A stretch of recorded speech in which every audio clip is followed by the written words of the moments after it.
जय महाराष्ट्र मित्रांनो, latest government job update तुमच्यासाठी घेऊन आलोय। तुम्ही ते वाचू शकतात ssc.gov.in यांच्या ऑफिशियल वेबसाईटवर घेऊन आलोय आणि 8 एप्रिल म्हणजे कालच अपडेट आलेला आहे। Notice of combine higher secondary म्हणजे 12वीच्या लेवलवर भरती निघाली आहे। जबरदस्त अपडेट आहे। महत्त्वाचं म्हणजे अप्लाय करणं सुद्धा सुरू झालेलं आहे। तीच माहिती तुम्हाला आजच्या व्हिडिओमध्ये सांगणार आहे। जसं की तुम्ही ते बघू शकतात 8/4/2024 रोजी हे अपडेट आलेलं आहे आणि 12वीच्या बेसिसवर ही भरती असणार आहे। फॉर्म पण भरणं 8/4/2024 पासून सुरू झालं आहे। 7 मे म्हणजे 7/5/2024 पर्यंत आपण अप्लाय करू शकतोय। कम्प्युटर बेस्ड टेस्ट असणार आहे जी की जून-जुलै मध्ये होणार आहे आणि त्याबद्दल डिटेलमध्ये इथे माहिती दिलेली आहे। कुठल्या कुठल्या जागा आहेत तर तुम्ही ते बघू शकतात। लोअर डिव्हिजन क्लार्क झालं, क्लार्कसाठी जागा आहे। ज्युनियर सेक्रेटरिएट असिस्टंटसाठी आहे, ज्याच्यासाठी लेवल 2 चा म्हणजे 19,900 पासून 63,200 रुपयांपर्यंत आपली सॅलरी जाते। त्यामुळे सॅलरी पण चांगली आहे। गव्हर्नमेंट जॉब आहे। डेटा एंट्री ऑपरेटरसाठी तुम्ही अप्लाय करताय तर 25,500 पासून 81,100 रुपयांपर्यंत सॅलरी जाते, जी की लेवल 5 ची असणार आहे, जी 92,300 रुपयांपर्यंत जाते। आणि data entry operator grade A साठी तुम्ही अप्लाय करताय तर ती पण 81,000 रुपयांपर्यंत जाते।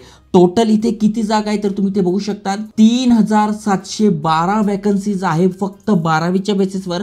म्हणजे 12वी तुमचं झालं आहे तर तुम्ही या पोस्टसाठी अप्लाय करू शकताय आणि पोस्ट पण सोपं आहे। जसं की क्लार्कची पोस्ट आहे, डेटा एंट्री ऑपरेटरची पोस्ट आहे, ज्यासाठी तुम्ही अप्लाय करणार आहात। डिटेलमध्ये समजून सांगतोय कोण कोण अप्लाय करू शकताय, एज क्रायटेरिया काय आहे, अप्लाय कसं करायचं, शैक्षणिक पात्रता काय लागणार आहे, कशा प्रकारे एक्झाम होणार आहे। त्यामुळे व्हिडिओ पूर्ण बघा। चॅनलवर नवीन असाल, आयकॉनिक मराठी चॅनल सबस्क्राइब केलं नसेल तर करून ठेवा, कारण की इथे बघा SBI ची एक जबरदस्त फेलोशिप सुरू आहे, त्याची माहिती दिली आहे। झोमॅटो वर्क फ्रॉम होमची माहिती दिली आहे। असे अनेक सारे जॉब ज्याची माहिती तुम्हाला मिळते घर बसल्या। मग तुम्ही तुमच्या स्किल्सनुसार अप्लाय करू शकताय। काही फ्री कोर्सेस तुम्हाला देतोय, शेअर मार्केटची माहिती देतोय, त्याचे कोर्सेस देतोय, जेणेकरून तुम्ही एक चांगलं करिअर करू शकाल। तर नक्की सबस्क्राइब करा आणि मित्रांसोबत शेअर करा।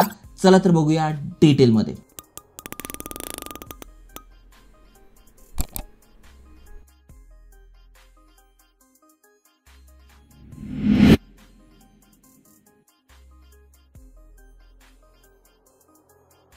तर मित्रांनो, ही स्टाफ सिलेक्शन कमिशनची ऑफिशियल वेबसाईट आहे। इथून आपण अप्लाय करू शकतोय। अप्लाय कसं करायचं ते पण मी तुम्हाला सांगणार आहे। जसं की बघा कंबाईन हायर सेकंडरी लेवल यासाठी आपण अप्लाय करतोय तर यावर अप्लायवर क्लिक करायचं आहे आणि इथून आपण अप्लाय करणार आहोत। त्याआधी डिटेल्स तुम्ही समजून घ्या। तर कोण कोण अप्लाय करू शकताय तर सगळ्यात आधी आपण भारताचे नागरिक पाहिजे, जे की आपण आहोत। त्यानंतर वयाची लिमिट काय आहे तर 1/8/2024 रोजी तुमचं एज कॅल्क्युलेट होणार आहे। त्यानुसार तुम्हाला इथे बघून घ्यायचं आहे। म्हणजे कोण ज्यांचा जन्म 2/8/1997 आणि 1/8/2006 या दरम्यान झाला आहे ते इथे अप्लाय करू शकताय। महत्त्वाचं म्हणजे इथे वयामध्ये सूट दिली आहे। SC ST मधून असाल तर 5 वर्षाची सूट, OBC मधून असाल तर 3 वर्षाची सूट, PWBD कॅन्डिडेट तुम्ही आहात तर किती वर्षाची 10 वर्षाची सूट आहे। PWBD OBC मधून आहात तर 13 वर्षाची सूट आहे। PWBD SC ST मधून असाल तर 15 वर्षाची सूट आहे। एक्स सर्व्हिस म्हणून तुम्ही आहात तर 3 वर्षाची सूट आहे आणि बाकीच्यांसाठी पण इथे वयामध्ये सूट दिलेली आहे, जी की तुम्ही इथे बघू शकणार आहात। ओके, आता यासाठी फी किती असणार आहे तर तुम्ही ते बघू शकता। जनरल, OBC आणि EWS मधून तुम्ही फॉर्म भरताय तर 100 रुपये फी असणार आहे आणि बाकीच्यांसाठी म्हणजे SC ST PWBD कॅन्डिडेट आणि फिमेलसाठी कुठलीही फी नाही आहे। त्यामुळे तुम्ही फिमेल आहात तर तुम्ही नक्की याचा फायदा घेतला पाहिजे। प्लस पेमेंट मोड काय आहे तर ऑनलाईन तुम्हाला करायचं आहे। एज तुम्हाला मी सांगितलेलं आहे। पोस्ट कोणते आहे जसं की लोअर डिव्हिजन क्लार्क म्हणजे क्लार्कसाठी तुम्ही अप्लाय करताय तर 12वी पास पाहिजे। त्यानंतर तुम्ही डेटा एंट्रीसाठी अप्लाय करताय तरी तुम्ही 12वी पाहिजे आणि डेटा एंट्री ऑपरेटर DEOS यासाठी अप्लाय करताय तर 12वी पास विथ सायन्स आणि मॅथ्स तुमचा असेल तर तुम्ही या पोस्टसाठी अप्लाय करू शकताय। वरच्या दोन्ही पोस्टसाठी फक्त 12वी आहात अप्लाय करू शकताय। आता सिलेक्शन प्रोसेस काय बघा, अगदी थोडक्यामध्ये सांगतोय।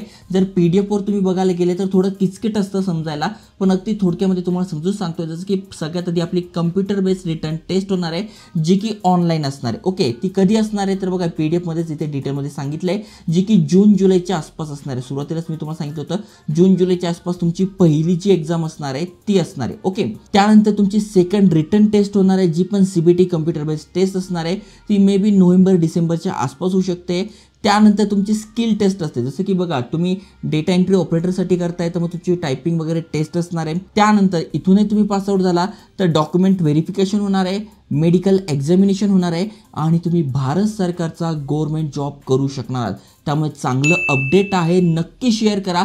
प्लस तुम्ही ते बघू शकतात SSC CHL एक्झाम पॅटर्न काय, तर इथे निगेटिव्ह मार्किंग दिलेली आहे, जी कम्प्युटर बेस्ड एक्झाम होणार आहे, ज्यासाठी 1/4ची निगेटिव्ह मार्किंग आहे. 1 तास तुम्हाला मिळणार आहे आणि ऑनलाईन ही एक्झाम असणार आहे. यासाठी सब्जेक्ट कोणते आहे जे की रेग्युलर असतात तेच आहे general intelligence and reasoning, general awareness म्हणजे GK, क्वांटिटेटिव्ह ॲप्टिट्यूड, मॅथ्स आणि इंग्लिश लँग्वेज. टोटल 100 प्रश्न 200 मार्कांसाठी इथे असणार आहे. ओके, बाकी त्याचं सिलेबस काय आहे ते पण इथे दिलेलं आहे. अप्लाय कसं करायचं तर ते पण मी तुम्हाला सांगितलं. या वेबसाईटवर तुम्हाला यायचं आहे. SSCची ऑफिशियल वेबसाईट आहे. यावर तुम्ही ऑलरेडी अकाउंट क्रिएट केला असेल तर बघा तुमचा रजिस्ट्रेशन नंबर, पासवर्ड, कॅप्चा टाकून लॉग इन करून घ्यायचं आहे. आणि पहिल्यांदा या एक्झामसाठी अप्लाय करणार असाल तर इथे रजिस्टर नाव यावर क्लिक करायचं आहे आणि सगळ्यात आधी तुम्हाला रजिस्टर करून घ्यायचं आहे आणि मग लॉग इन करून अप्लाय करायचं आहे. रजिस्ट्रेशन कसं करायचं तर बघा इथे दिलं आहे. सगळ्यात आधी तुम्हाला तुमचे पर्सनल डिटेल्स टाकायचे आहे, पासवर्ड टाकून घ्यायचा आहे, ॲडिशनल डिटेल्स टाकायचे आहे आणि डिक्लेरेशन द्यायचे आणि कंटिन्यू म्हणायचं आहे. तर अशा प्रकारे तुम्ही स्टाफ सिलेक्शन कमिशन यासाठी अप्लाय करू शकताय. जागा जबरदस्त आहे, 12वीच्या बेसिसवर आहे. त्यामुळे जे पण तुमचे मित्र आहे गव्हर्नमेंट जॉबची तयारी करताय किंवा त्यांना गव्हर्नमेंट जॉब पाहिजे आहे, नक्की शेअर करा. भरपूर सारे अपडेट आणतोय. जय हिंद, जय महाराष्ट्र.